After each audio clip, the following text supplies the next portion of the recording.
Sales training today is going to be a little bit quirky. And if you don't want to watch the whole thing, just go with this. Here's my sales training advice for today. Be nice. Be nice and listen. Hear things from the other person's side. Even if you don't agree, you're good.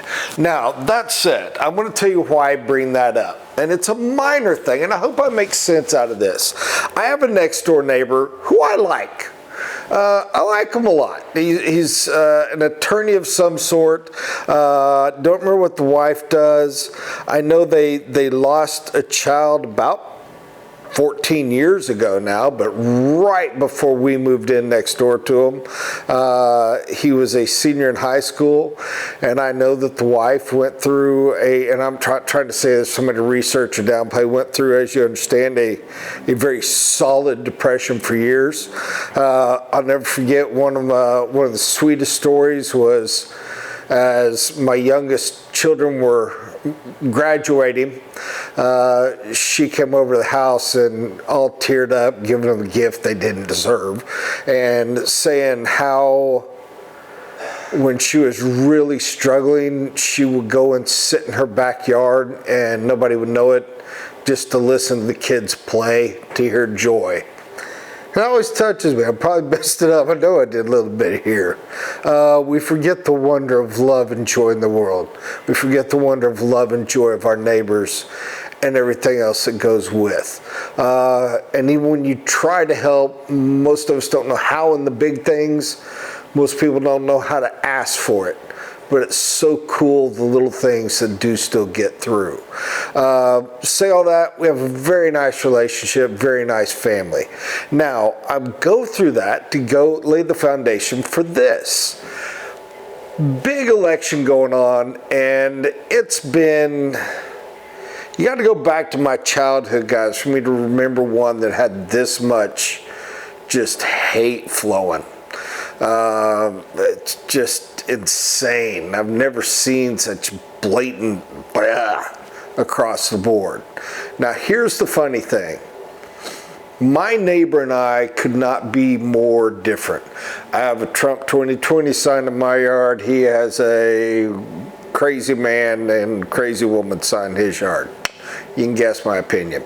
I have a young lady I've been very supportive of, very close to, named Stephanie Bice, running for Congress. He has Kendra Horn, who, you know, those of us on my side view as the great female Satan of Oklahoma, a sign in his yard. By the way, if I ever met Kendra Horn, she's probably a hell of a nice guy, and I'd probably enjoy getting to meet her and find her very intelligent. But I say all this to say, you would think, man, we would get angry. You would think, man, wouldn't you hate to live those two next door to each other? I bet they're tearing each other's signs out of the yard. Oh, I bet, man, after the election.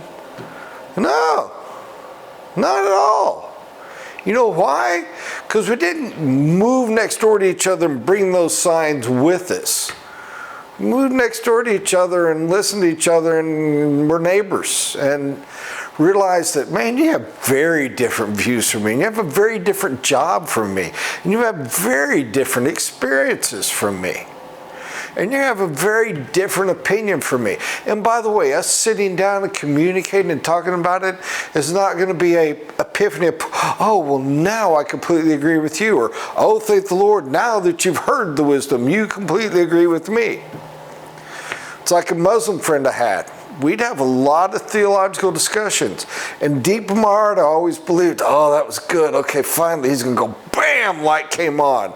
But the funny thing is, he would tell me, he goes, man, I thought finally you saw that, and boom, the light was going to come on. But we didn't have to hate each other. We could operate together. There were certain things we could not do together. There were certain elements of worship that we could, but it took a real setting of your paradigm going into it.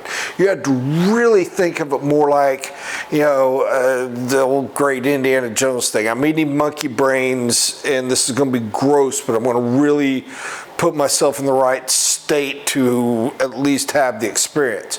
But on the whole, we couldn't. On the whole, my ways would offend, and certain things I can do, and vice versa.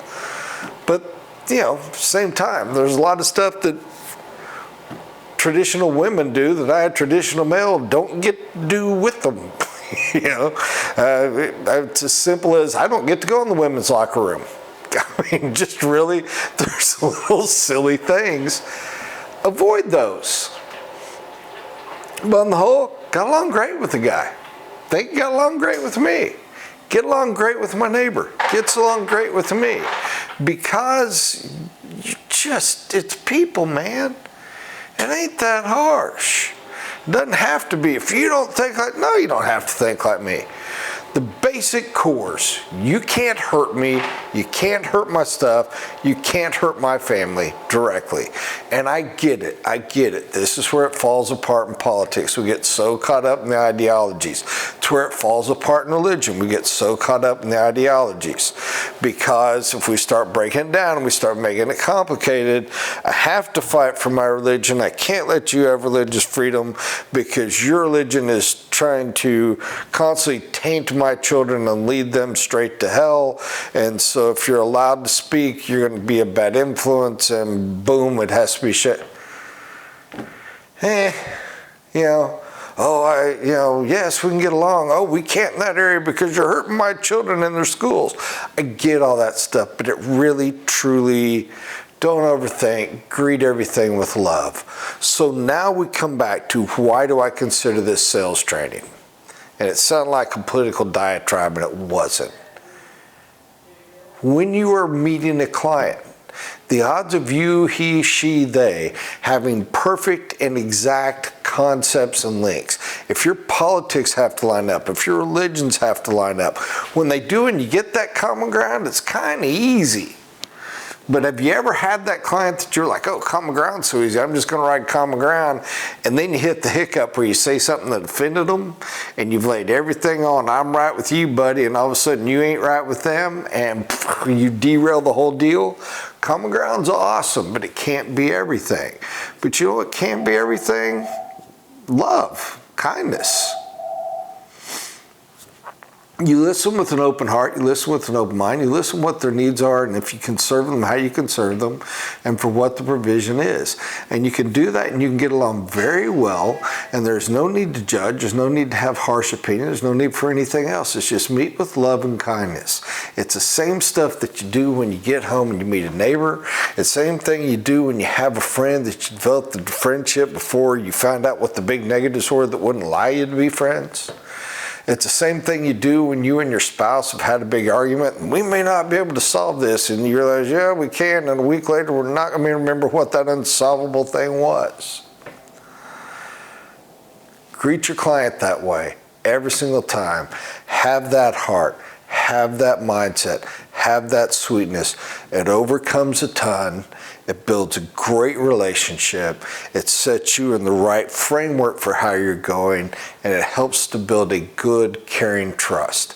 By the way, can it be faked? It can, but it's very hard to fake. I strongly encourage you not to, because you will find a joyful relationship with yourselves and with your clients if you don't. I hope this wasn't too long. It meant something to me to get off of mine. Occurred to me in the last week going through some things. So bless you. Thanks for watching. Have a great day.